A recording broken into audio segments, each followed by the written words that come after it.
today, we've got a performance center. We've got more people getting inducted to the Hall of Fame. We've got an international fight week, 2 cards in a row, compared to when you started. Do you take pride in being ambassadors and being pioneers and knowing that you had a big part of this and where we are today? Don't blame me.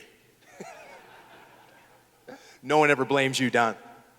I remember my weigh-in was in the hotel room with my opponent and my buddies, and that was the weigh-in. Now you got 8,000 people. So yeah, it's pretty different. Yeah, I remember UFC 13 in Augusta, Georgia, weighing in literally in not even a ballroom. I think it was just one of the side rooms they had. And there was 10 people and then the corners, and that was it. It's crazy to see where it is today. It's to you fans. I mean, you can't be screaming for us and getting the support for us. It was not for you fans. The UFC, MMA in general, to us fighters, we're here just putting on a show. Just make sure you guys are entertained. And that was UFC 13. Oh, you're talking to Mississippi. He almost did that. Yeah, Mississippi. That was back in the day. And as you can go back to say till now, I mean, he has this UFC weekend, and back when we didn't have no PR. I mean, our PR was our own. We didn't have media. We didn't have social media. I can only imagine what type of champion that we would be now if we had social media, how these guys have it now. I guess they're very lucky, thankful. Absolutely. Don, Hey, we never even had weigh-ins. They just took your word for it. Is that in Pride? It was the honor system at Pride? He beats us. You know what? He does beat us.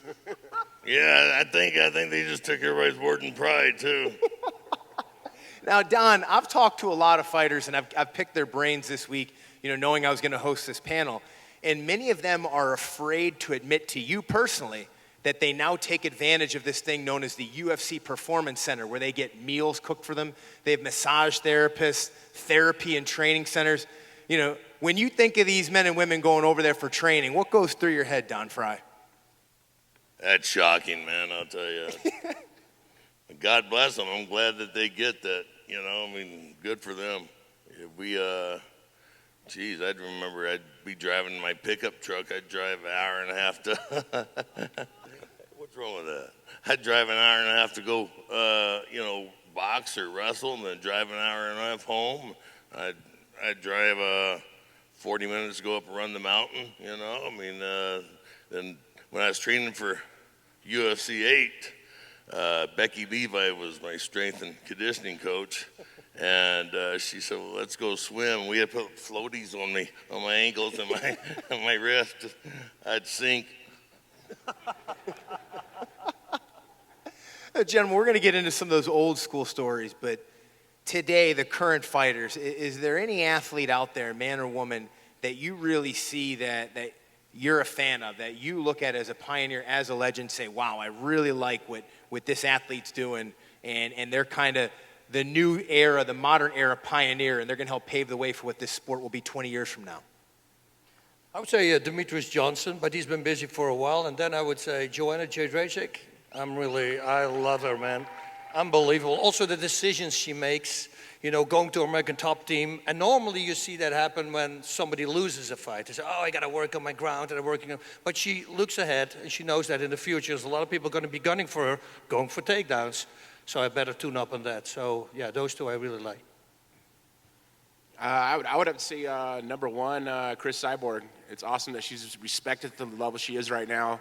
And people get to see how vicious she truly is. She's a very respectful woman, but once she gets in that cage, she's an animal. And I recognized that a long time ago. Hopefully Johnny Bones Jones gets his stuff together and, performs the way he truly can. He's a man who I respect as a champion. And, sometimes we get caught in the wrong roads, and we got to look in the mirror sometimes and demolish those demons. And hopefully he's able to do that and come back as a champion.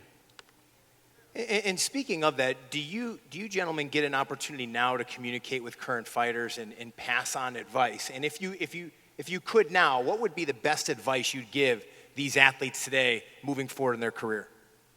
Save your money and get a prenup.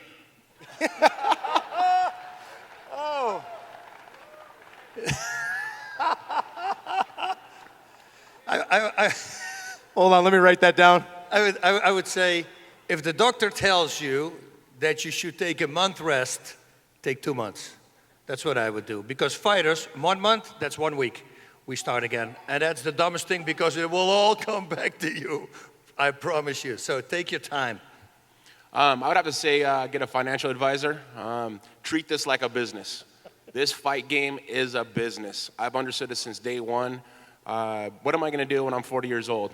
And now I'm able to walk away. January 21st was my last fight. And I was able to walk away with still money in my bank. As Don Frye says, watch your money. I watch my money. I got 3 boys. I got to make sure I look for the future of everything, you know, school and so forth, but work hard for the future. I started my clothing company. After my my fight game is over, I understood where's my income coming in. They said a successful person has 5 streams of revenue coming in.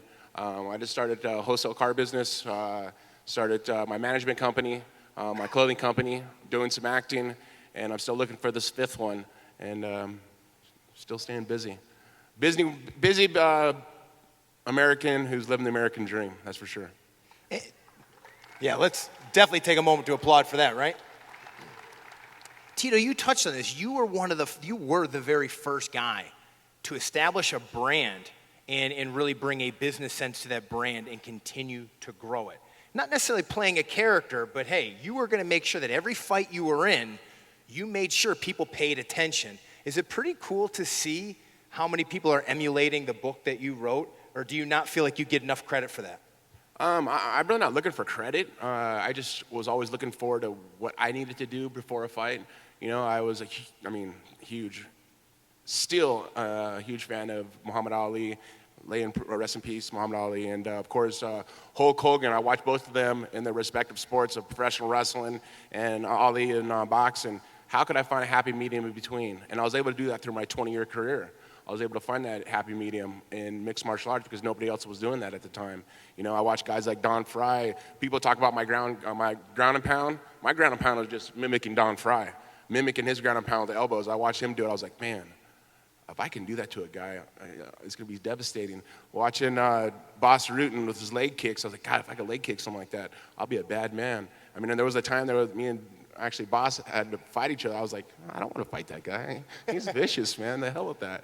But it never happened, thank God. We became even better friends, which is good. But, you know, I think at the end of the day, making a brand of yourself is really, really important. So when this game of mixed martial arts or as a fighter or as an athlete, and when it's over, you have something to fall back on. So now I'm reaping the rewards from it, and I'm very thankful and lucky because of you fans and the sport of MMA. Awesome. And, you know, you mentioned almost having to fight one another. For you guys, is there one fight that you're most proud of? I think, you know, for me, I know like most fighters have one fight that stands out in their mind where, you know, I'm most proud of this one. And it's typically for reasons that the fans don't know about because you had things going on outside the octagon that you had to overcome to get that performance. Is there a fight for that, for each one of you? Question for each one of you. Do you guys have a fight like that you're most proud of? Of course there is. Let's hear about it, Mr. Frye. Oh, you want to hear about it? Yeah, I would love to hear about it. Question. I have a lot. I got lucky. I had a lot of good fights. You know, when I fought Akibono, I had bronchitis. You know, and so I had to fight that and go through it. And then I think the one I'm most proud of is my first loss against Mark Coleman. You know, because I woke up sick that day, and then I just went downhill. And you know, I'm laying in when I'm fighting him, he's kicking the shit out of me. And, you know, I never thought about quitting. You know, I found out something about me and myself that I didn't know existed. So, you know, then I got more fans from that fight than I did from the other fights, you know. That's awesome. That's incredible. For me, it will be the rematch against Funaki. He was the first guy to beat me in Japan. And then they gave me as my last fight on the contract, thinking that he would beat me again, but I was a complete different animal now. Now I was really well versed on the ground. And then he made the mistake to walk up to me before the fight in the corner, and he stands this distance, and he slits his throat like that. And I go, oh, I'm going to kill this guy now. And so I tell my corner, I said, dude, I'm going to annihilate him. And he goes, But you do it, but be calm. I said, I will be calm, but you watch. Once I connect, it's going to go downhill from there. So I think 12 minutes in, he made an illegal kick on the ground. I got angry. I think 15 seconds down. He was down for the first time, but I had to knock him down 5 times. I mean, he kept coming up. It was in the Budokan. I mean, all the fans, he was laying there motionless, and then everybody started, Funaki, Funaki. And then he got back up, and I go, oh, stop yelling, you know. And every time, I mean, I broke his cheekbones, his nose, everything was damaged. And the last one, I grabbed him by the hair, and I just drilled my knee in his face as hard as I could. And that was it. It was over. But I was proud of that fight. Yeah. Well, I really got to, not really hard to think about this one. This goes back to July 2nd, 2011. I remember the date so well. At the time, I was going through a bad relationship, and I had to do something for my family. I was going through a lot of negative things. You know, I was on a 5-fight loss streak. I was at a really, really, really hard time in my life, and I had to be selfish, and I had to be for myself. I fought Ryan Bader. I was a 6-1 underdog, and I remember that camp. I was in the same household with the person I was with, and I didn't speak to him the whole 7 weeks of the camp. And I really just was there for my boys, Jesse and Journey, and I had to do something for my family, I think, at that time, and was really focused on the fight in general, and I did. And I remember right before the weigh-ins, Danny comes up to me, and he said, you can't have pay-per-view for this fight. And I was like, all right, is this stuff something he's trying to get in my head right now, just for me to lose a fight? All the press was telling me, yeah, so what are you going to do after this fight? You're going to lose. I mean, this is going to be your 6th loss in a row. And I'm like, what are you guys talking about? I'm kicking his ass. What are you talking about? I'm going to beat him. And he's like, no, you're not going to beat him. I remember Danny yelling at me saying, you're not getting paper. I go, no, I'm getting paper. I already did all the press for this. Why would it change? Once again, people don't understand what us fighters go through. Personally, business-wise, and as fighters. The camp was great. Everything was perfect. There wasn't one hiccup coming from Big Bear down to here. I had no problems at all checking in. I mean, there's little small detail things as fighters that we really pay attention to. Food, meals, cutting the weight wasn't a problem.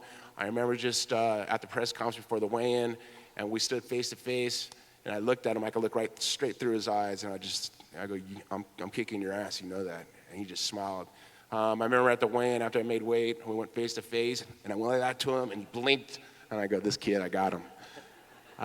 In the fight, I remember looking across, and I remember, I mean, as anybody who watches my fights, I don't lay my eyes off the person at all. I feel like a great white shark in the cage, just going back and forth. And I'm not stopping, I'm not losing eye contact until it's over. And I remember him looking at me, and then he turned around and goes, I go, I got him. This kid, he's gonna lose. Hit him with the right hook, dropped him, got him guillotined, choked him. And it just doesn't stop there, because after my hand was raised and I did the Gravedigger, it was the night before I did the Ultimate Fighter. Michael Bisping was doing the Ultimate Fighter, and all the guys were there like, Tito, they have made, please, man, do the Gravedigger for us. I was like, no, you guys got to wait until tomorrow.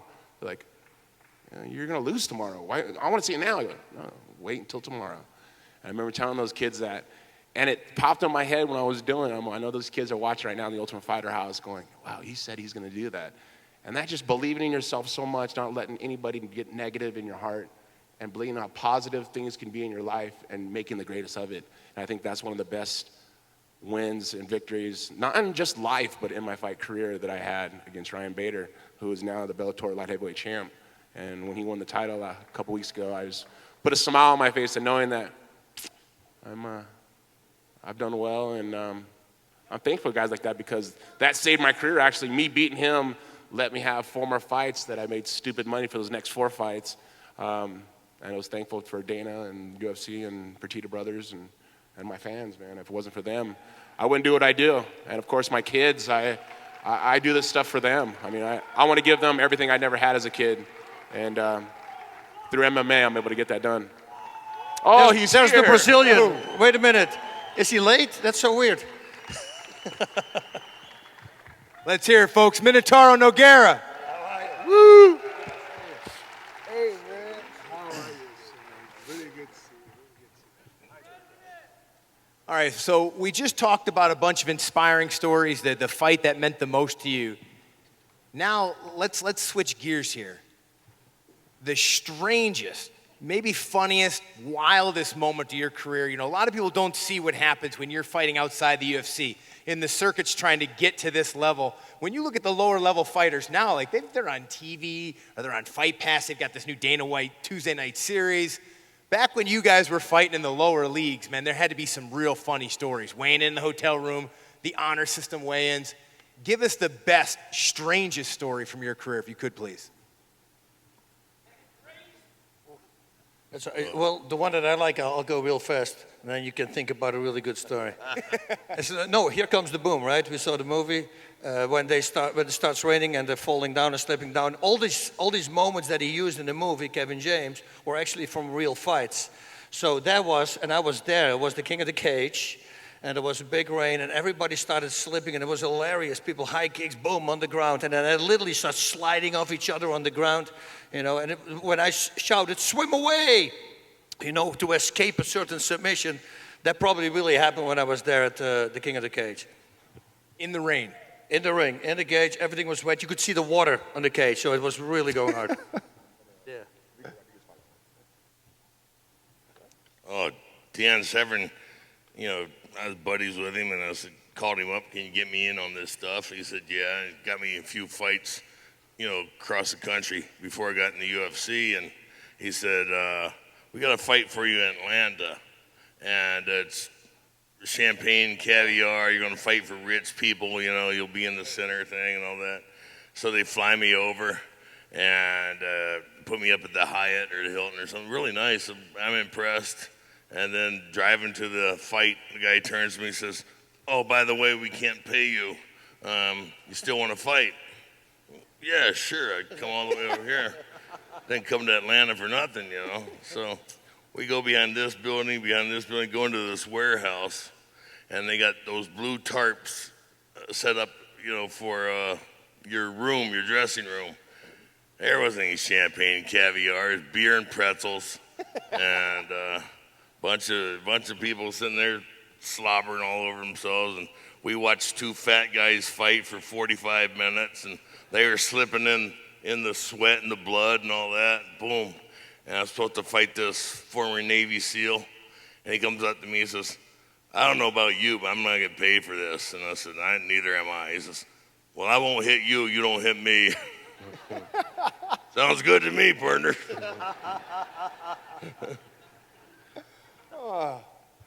Minotauro, you got one that you can remember, one of the craziest stories before your UFC days?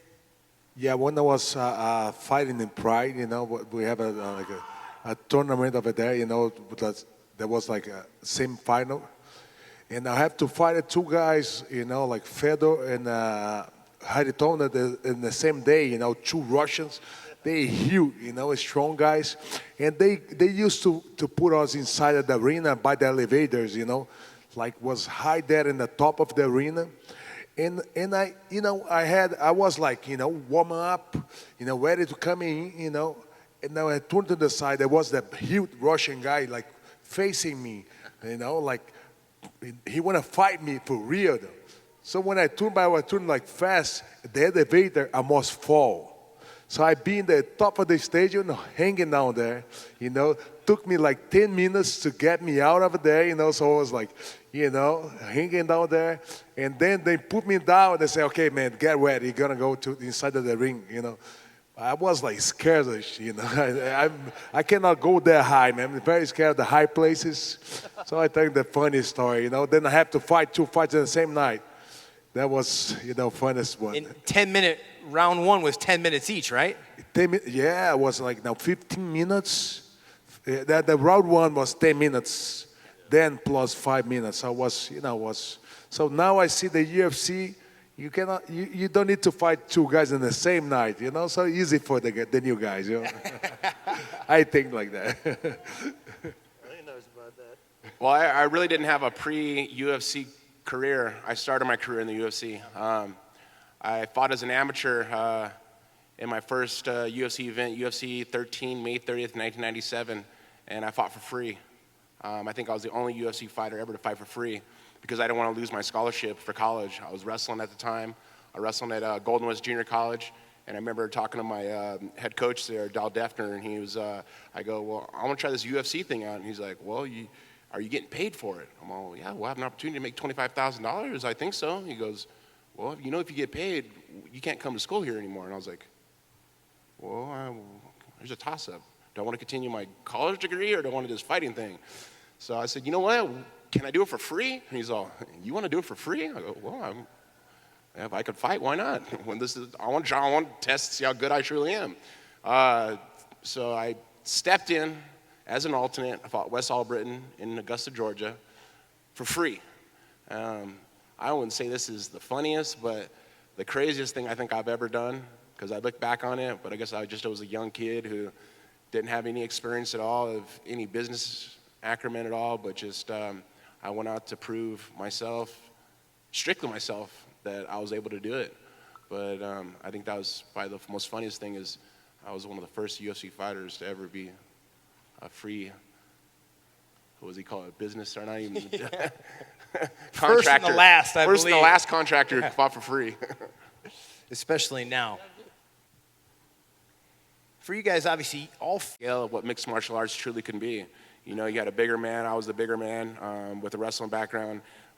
Frank was a smaller guy, but he had cardio through the roof, and that's what I learned from. After I lost to him, I went to his camp and I started training with him. I went up to Sacramento, and I started training with him just to learn. I wanted to learn what he was doing different than I was doing to keep that cardio for five-minute rounds, and then come to believe that it was truly just a heart rate monitor.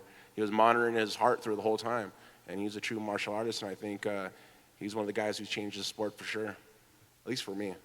outstanding. And obviously, Kevin Randleman, a man you fought before, who we lost this year or a year ago. Just an incredible ambassador for sport, incredible athlete as well. So hopefully we'll see that as well. Best to his family. You talked a little bit about training and going and learning.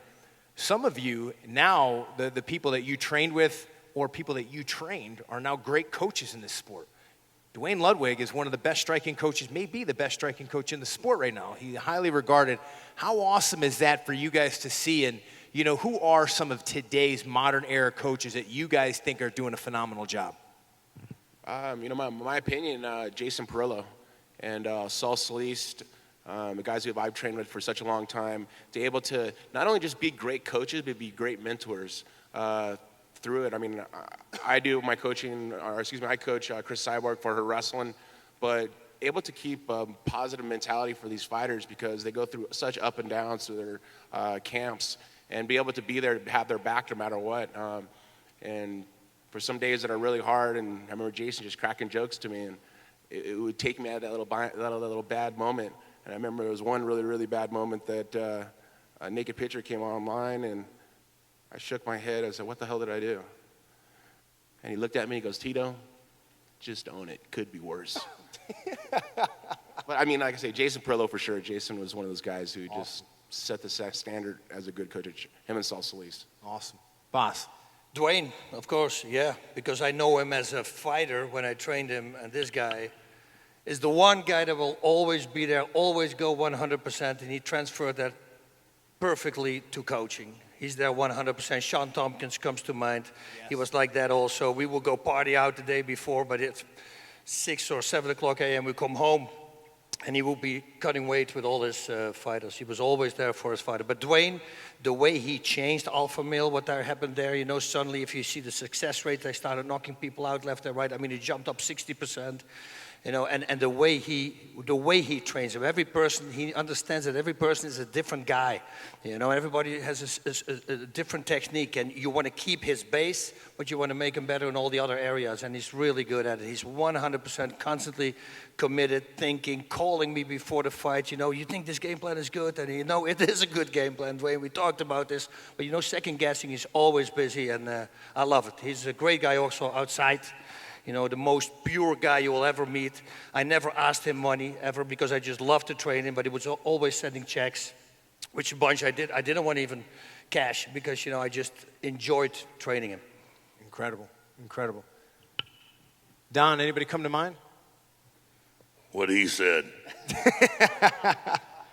Man, a few words. Minotauro. So good to hear you guys, too much about the history of UFC. This sports, a lot of new fans. The sports grow so much. But the history of the UFC, I've been seeing Tito fight forever. Since the beginning, man, So I'm here like a fan, listen, you guys. I mean, I have a chance to train a lot of good guys in the Brazilian top team there in Brazil. They have a team that was Murilo Bustamante and Myris Perry. All those guys, they push me today. I have a really good chance to improve my jiu-jitsu. They're all from the Carson Gracie School. So they was back then, the history of the sport. So I like to see, guys get more experience than me, teaching me things, And another kid was younger than me, taught me a lot of things about wrestling and that cage game, was Mark Munoz, the guy from California. I learned so much with the kid, so it changed totally my mind when it came to UFC. It's interesting. Mark Munoz was coaching Fabricio Verdum for his fight this Saturday as well, and Dwayne Ludwig obviously has several fighters, Curtis Blades being one of, I think, a could-be newborn star in the heavyweight division that he's coaching now as well, who fights this weekend. And speaking of that, lots of fights. I mean, we got fights tomorrow night and Saturday night. Any athlete or one fight on either card that you're most looking forward to this weekend? Who wants to start? Let me change the subject here real fast and do a little ass kissing. This guy is the greatest fighter that ever walked the freaking planet, man. I'll tell you what. Such a great memories I have with Don that in Japan. All we together, but a lot of good memories. I have we used to take the breakfast together before the fights, and always it was the best. And walk to the arena was a great time. We really have a good time with you, man. A lot of respect.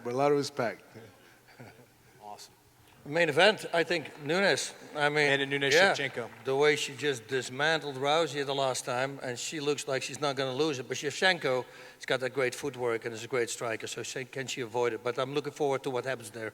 It's an amazing fight. I would say the Romero and Whitaker fight. Yeah. One of the most pound for pound toughest weight classes in the UFC. Michael Bisping's weight class, 185 pounds. Bisping just came off his knee surgery. But Romero, man, this kid's wrestling is unbelievable. The guy's size on him is huge. But this Whitaker kid, man, he's one of the guys that's just always the underdog. It seems like everybody thinks he's going to lose, and he comes out and he always performs on a spectacular manner. And I think this fight in general, this is the one that I'm watching. I'm watching very, very close. And you guys mentioned the respect that you guys all have for each other. Tonight, Sakuraba finally gets inducted in the UFC Hall of Fame. About time. This is a pretty educated crowd, but there's a lot of people out there, because he wasn't necessarily a UFC guy, that don't know who he is. Could you talk for a minute about how much he meant to the sport and how special Sakuraba was for mixed martial arts? Sakuraba was and is Pride fighting organization. They would not have been put on the map if it wasn't for him. People would dress up in gowns, $1,000 gowns and suits, and it was such a special event to go to a Pride show and to watch Sakuraba walk down that ring. It's just like the whole world came to a standstill. And you could hear the collective breath. Everybody just gasped when he walked down there. And they introduced his name. I truly believe that that's why Pride went. They didn't have a Japanese champion anymore. Sakuraba put it on the map, like he said. Without him, Pride wouldn't have been big. It's like the K1. Everything Satake, he was in the beginning. He was, he got to the finals, and it's fun when you put an event on in your own country. And for a year or four, you cheer for outsiders, so to say, kanjins. But once you want somebody from your own country at least to do well and become a winner. And when that didn't happen in the K1, you start K1 going down, and the same thing happened with Sakuraba. They couldn't find another guy like Sakuraba, and man, did they pull him through the ringer, right? with Vanderlei, how he got stomped. If you guys saw that fight, holding the ropes and just stomping his head, and it was a legal thing to do there. And then like one fight in the middle, they put him again against Vanderlei, and I go, what are you doing? Give the guy a break. Let him. But this is the guy. Give him a few fights to come back, But I think they thought, what everybody thought, that he was invincible. And but he's an unbelievable guy. The things that he did, double Mongolian judo chop with Hoist, the way he used his gi against him, start pulling it over his head, and then he started using it to pull him into his guard. He was standing, and then he grabbed him, and he pulled him up every time, so his butt was loose from the ground, and he was hitting him in the face. Man, he did things that nobody ever did before. Every time when I teach, I always tell my students, be different. Be like a Sakuraba. You do something that other people don't do, you're gonna be effective, like Spence, the boxer, he's a southpaw, but he hits liver shots with the left. That's a weird thing to do. Nobody does that. Guess what? He knocks people out left and right. Do different. Be different than other people, and that makes you successful. I think with Sakuraba, I think I was the first and only person to kiss Sakuraba in the cage, or in the ring, excuse me. I was at the Pride event, and to watch the entertainer at his value for Japan was just amazing. This guy was like a god in Japan. I'd watch him, and the Japanese fans were just so intrigued to what type of person he truly was. And not only just a fighter, I respected the man in general. To hand him flowers and all of a sudden give him a kiss and hear all the fans go, ooh. It was cool, but it was at the same time, it was my respect value to him. I respect the man so much just because of not only as a fighter he was, but as an entertainer that he was able to show what true a fighter he was. So you got to give him respect to be inducted to the Hall of Fame. He is a Hall of Famer for sure. Absolutely. Incredible, guys. We've got time. One more question that I want to pose to the group before we have to clear the stage and get ready for these weigh-ins. You guys are pioneers of the sport. You guys help build what exists and what's going to go on this weekend. Sometimes when I talk to athletes from the NFL and other professional sports, they tease the current athletes, say they're soft or they're not doing this right, they're not doing that right. When you guys look at today's mixed martial artists, are you guys proud of them? Are they deserving? Do you feel like they've taken the torch you handed them and that they're carrying it forward and continuing to build the sport? I think a lot of them, yes. I see a lot of guys pulling out due to injuries. All of us, maybe I'm just speaking for myself, but I had to fight to survive, it seemed like. I went from injury. I'm on my 8th surgery. I have one more surgery coming about, one more neck surgery, but I've always fought no matter what. No matter if I had a fractured orbital bone, no matter if I had a ruptured disc in my neck, torn ACLs, I've always fought, and I never had an excuse to fight. Even if I lost, I said, I was injured, but I went out there and I put my life on the line no matter what.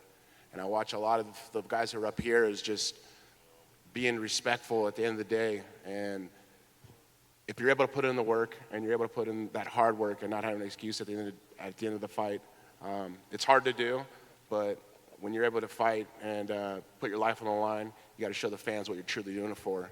And what I did it for was for my family. And I know a lot of these guys who fight, they're fighting from paycheck to paycheck, which is kind of hard. It's hard to see. And I think a lot of these fighters who do fight, they need to take it as a business.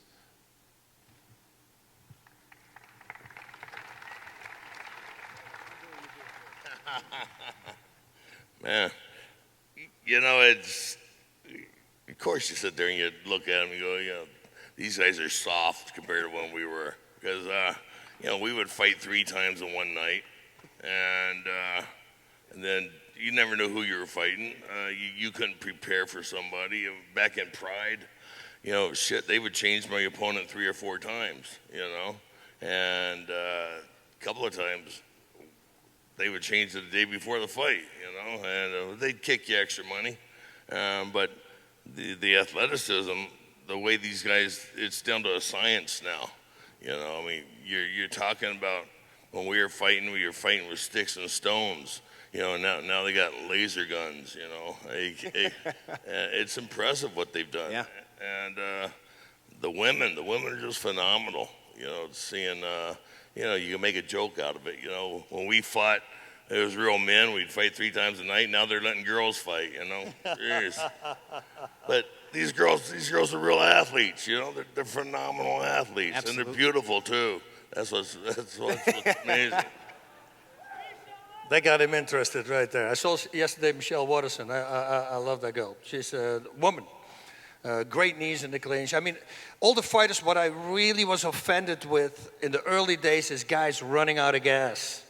And that's why the WC was one of my favorite shows to watch, because they were light guys and they could go the distance. And it's like going, if you're a painter, you're not going to bring a can of paint to your job. You know, the only thing you can control is actually your stamina. That's the only thing you can control. Just go run some hills, you know, and now everybody's in shape. You know, now it's the opposite. There's a few that are not, and everybody's well skilled. And, you know, like you said, it's a science with the food. We talked about it, getting massages and cryotherapy, and I mean, everything is available right now, and you can see it by the guys. They're just extreme athletes, unbelievable. Yeah, I agree with you guys. You know, a lot of science is going on. A lot of great athletes, you know, is growing from the sport right now. You know, they're learning how to fight in the cage. They know the new guys, they learn about everything. You know, but sometimes, you know, they make the fights too much strategy. You know what I mean? Before we didn't have a time to think exactly who you're going to fight, you know. So we didn't make a plan before we go over there. You just go there and fight, you know. So makes the fight a little bit more real, you know. And now once a great athletes coming up, such a, you know, entertainment to watch what they're gonna do. You never expect like spinning elbows, some things new we using to do by them, you know. But too much strategy sometimes. So I like, you know, I like old school too. Yeah, we would make, you know, they would say, do you train for this guy? You train for this guy? No, I let them train for me, you know. Well, gentlemen, I think I speak for all the fans that are here. Thank you. Thank you for building the sport that we all love. Without you four, we wouldn't have an International Fight Week. We wouldn't have this amazing card, 2 cards going on this week. Ladies and gentlemen, please, let's get on our feet. Let these gentlemen hear it. 4 legends. Thank you guys very much. Thank you. Thank you.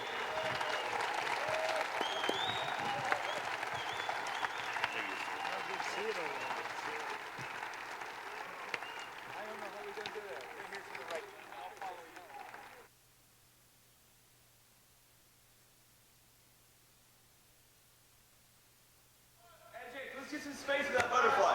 Clear that leg. There we go. Yes. Yep. Good head position. Nice. Good. More punches, JT.